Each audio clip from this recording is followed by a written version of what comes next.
I apologize for the delay. I just got some new information a few minutes ago, and I want to give you accurate information, and that will come to light as I go through this. First, thank you for coming. I know that this is a tragedy in our community. It's rare that we have a shooting death, and it's even rarer that we have a child that is the victim, especially one this young. This was a life cut too short, and we know God now has an angel. We extend our deepest sympathy to the parents and the family, and also extend my heartfelt thanks to our major case unit, CSI, our victim advocates, my behavioral response unit. These are tough cases for our team to investigate. They're always tough, but when it's involving a child this young, and with many of them having children of their own, it just makes it even much more difficult. On Sunday, September 3rd at about 11:45 p.m., our communications center received a 911 call indicating a child had been shot inside the home located at 2 Randwood Lane in Palm Coast. When deputies arrived, there were 8 people in the home at the time of the shooting. We do have a person of interest, but we are still investigating all persons in the home, so no one has been ruled out. The biological mother was present. The biological father was not. The victim was an 18-month-old female, black female, that was born on February 23rd, 2022. Upon arriving to the scene, deputies and firefighter rescue performed life-saving measures, hoping to save the child's life. She was transported to Advent Health Palm Coast, the south, and sadly she was pronounced deceased upon arrival. The gun used is known as an American Tactical Multi-Caliber Assault Pistol, not a rifle, but a pistol. At this time, we're still determining the caliber she was actually shot with, and that will be up to forensics, since this gun can fire many different caliber of ammunition. We are working with the FDLE crime scene investigators and the State Attorney's Office Homicide Investigation Unit to complete this investigation. During the investigation inside the home, we seized 420 grams of marijuana and 11 grams of a white powdery substance that we believe is either cocaine or heroin. Just a few minutes ago, we arrested an individual, and this is his actual name. The letters that I'm going to say do not stand for full names. C.J. Nelson, Jr. He's a black male, date of birth 10/12/2001. He was arrested for violation of probation. He was on probation for a gun-related offense and was not allowed to be in possession of any weapons as a condition of his probation. In fact, he is being booked into the county jail right now as I'm speaking. He has not been charged with this death yet. We have had 2 prior calls to this home in 2023. One was for a stolen vehicle, and one was a 911 investigation. Since 2010, we have responded to 11 additional calls to this home, mostly civil service, various follow-ups, a welfare check, and a warrant service. But at this time, this appears to be a rental house. We're still working to confirm that.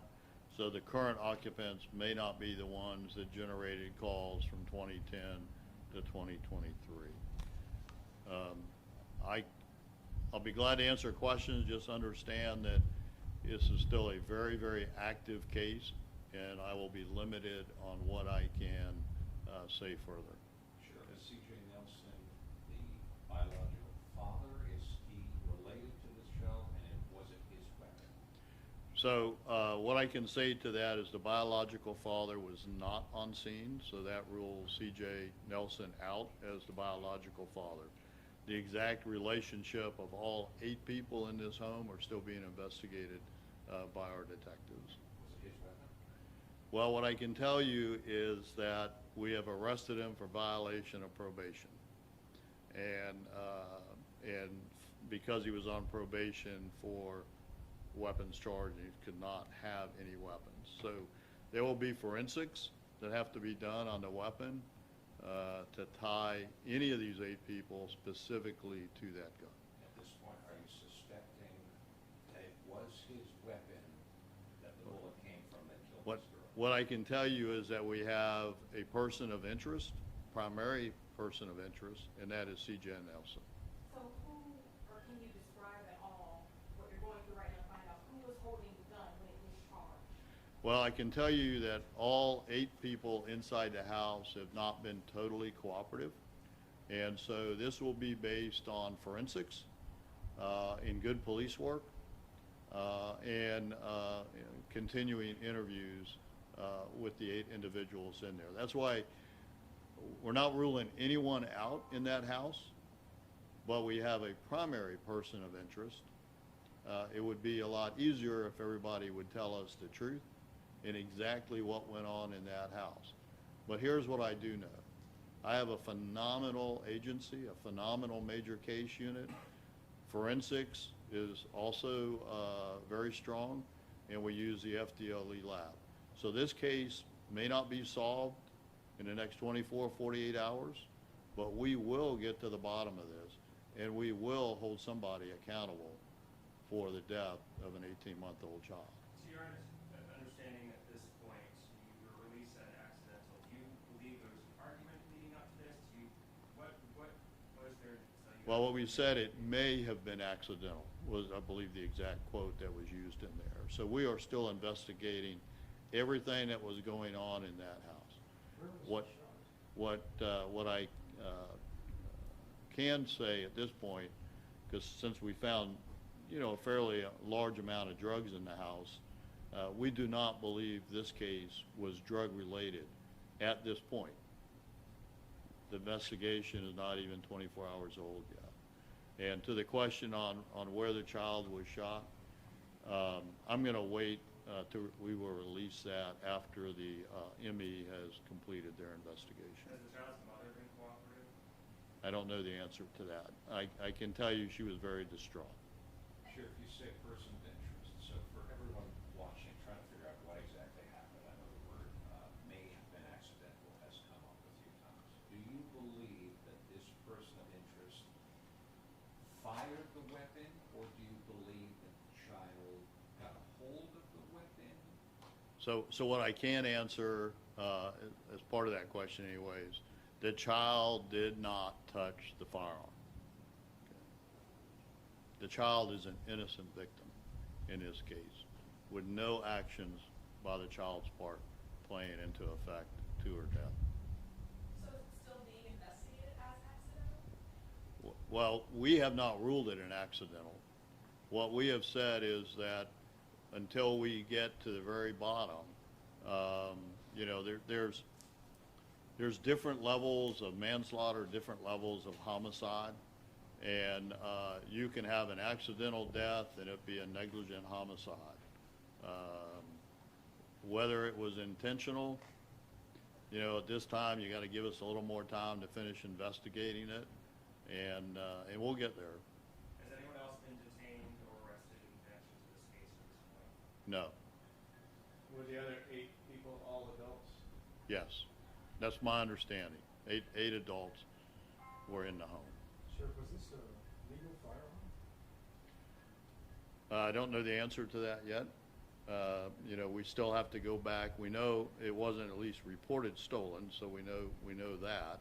That doesn't mean it wasn't stolen, because a lot of people don't have serial numbers when they get their guns stolen. So, that's still part of this investigation. And we'll work with ATF to find out where the gun was at least originally sold with, or sold by, or purchased by.